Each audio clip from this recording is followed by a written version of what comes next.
So when I was a kid, we used to go to Florida a lot, and Daytona Beach in specific. And at Daytona Beach, they let you drive the cars on the beach, kind of like they do in Galveston. I was the only child at that point because my brother was born when I was 5. So I was probably about 4, maybe 3.5, and I was building a sandcastle by the water. My parents were up near the top of the beach where everyone like lays out and enjoys the sun. Now I'm sure they were watching me like hawks because my parents, I was like their firstborn child, so I was probably, like the closest thing to God that they ever saw. Not trying to make myself sound good or anything, but I'm pretty good. So I'm just thinking about hearing that when you're performing it, and I'm gonna look at you, and you're gonna look up at me right now because you have to do that. Anyways, I'm building the sandcastle, and I look back and I realize I don't have my shovel. And you gotta have a shovel because you're gonna want to build your trench around your fort, or else invaders will come in and destroy your sandcastle. So I look back at my parents, and I'm thinking one-track mind. I'm like, okay, get the shovel. And I'm walking and walking, and then all of a sudden, boom! I just start flipping through the air, and I hit the ground, and I just remember sucking in like so much sand into my mouth that it felt like sandpaper. And like every time I touch sandpaper, I just think of the inside of my mouth being filled with sand, and I could feel like the salt particles like going into my throat. And I remember just coughing, like sand and spit just hitting the ground, and it was like disgusting. I didn't black out or anything. I don't even remember it hurting at all.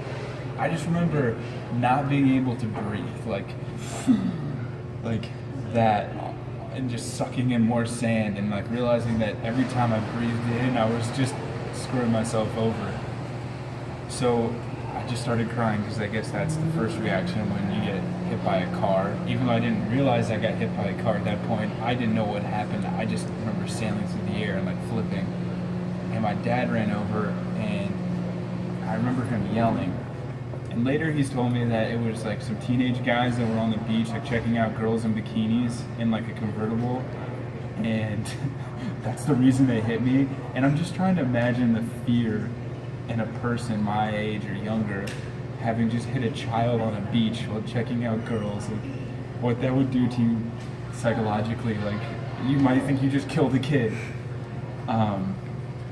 Then this nice man who's actually a paramedic was on the beach right near where we were.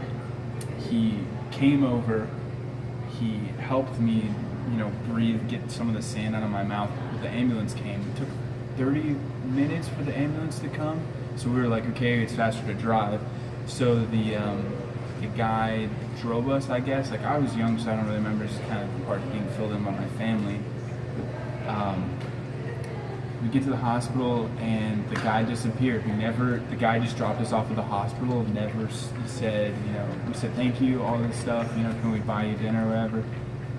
Just disappeared. Never saw him again. And I just remember being in the hospital, and the doctors were kind of amazed because I guess when you're that young, you don't really have bones that break very easily. You mostly have cartilage. It hasn't fully developed into bone. I'm not a doctor. This could be lies. But nothing was broken, and I think that's kind of crazy because I got hit by a friggin' car. That's my story. That's my fun story. And when I was in first grade, it's all I would write about because, story days in school. What are you going to write about today, Asher? Oh, I got hit by a car.